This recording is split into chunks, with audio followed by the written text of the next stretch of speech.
ഈ വീട്ടുവേഷത്തിൽ ഇത്ര തിടുക്കപ്പെട്ട് എന്റെ അച്ഛനെയും കൊണ്ട് നീ എങ്ങോട്ടാ ശങ്കരനാരായണ? അയാളൊരു കൊലപ്പുള്ളിയാണ്. ചെളുക്കെ അയാളോ? പോലീസ് ഡിപ്പാർട്ട്മെന്റിലെ നാറുന്ന നാണക്കേടായ അന്തസ്സുള്ള മുഴുവൻ പോലീസുകാരുടെയും ആത്മാഭിമാനത്തിലെ തേച്ചാലും മാച്ചാലും മായാത്ത വൃത്തികെട്ട കറയാത്താൻ അദ്ദേഹത്തെ അയാളൊന്ന് വിളിക്കരുത്. വിളിച്ചാൽ ആ നാവിൽ ഞാൻ പച്ചരിമ്പി പണിത മോതിരവിടും.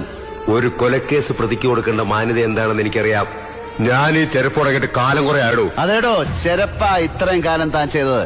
കാലാകാലങ്ങളിൽ മാറി വരുന്ന രാഷ്ട്രീയക്കാരുടെയും മേലധികാരികളുടെയും പ്രിയപ്പെട്ട ക്ഷൗരക്കാരനായിരുന്നു താൻ. ഇപ്പൊ ഈ തറ വേല കാണിച്ചത് മണപ്പള്ളി സുധീരനും അവന്റെ ചേട്ടനും സുഖം കിട്ടാനുമാണെന്നും അറിയാം. പക്ഷെ മോനെ ദിനേശ, നീ പറഞ്ഞ നിന്റെ ഈ കുലത്തൊഴിലുണ്ടല്ലോ, അത് എന്റെ ദേഹത്ത് നടത്തല്ലേ.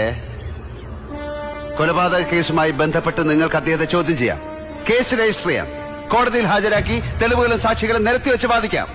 എന്നിട്ട് വിധി എഴുതാനിരിക്കുന്ന തിരുമനസിന് ബോധ്യപ്പെടണം. അപ്പോഴേ അദ്ദേഹം കുറ്റവാളിയാകുന്നുള്ളൂ. SP സുധീരന്റെ ഓഫീസിൽ ഞാൻ അച്ഛനെ കൊണ്ടുവരാം. ഇപ്പൊ ഞാൻ കൊണ്ടുപോവാണ് അദ്ദേഹത്തെ. മോനെ ദിനേശ, എന്നെ തടയാൻ നിൽക്കല്ലേ. തടഞ്ഞാൻ നിന്നെ ഈ പെരുവഴിയിലിട്ട് തല്ലി ചതക്കിയല്ല, കുത്തിക്കൊല്ലും ഞാൻ. എന്റെ അച്ഛന് വേണ്ടിയാവുമ്പോ ഞാനത് സന്തോഷത്തോടെ ചെയ്യും. തട്ടുമെന്ന് പറഞ്ഞാൽ തട്ടും. ദിനേശ, നിന്റെ കുടുംബം കോഞ്ഞോട്ടായി പോവേ.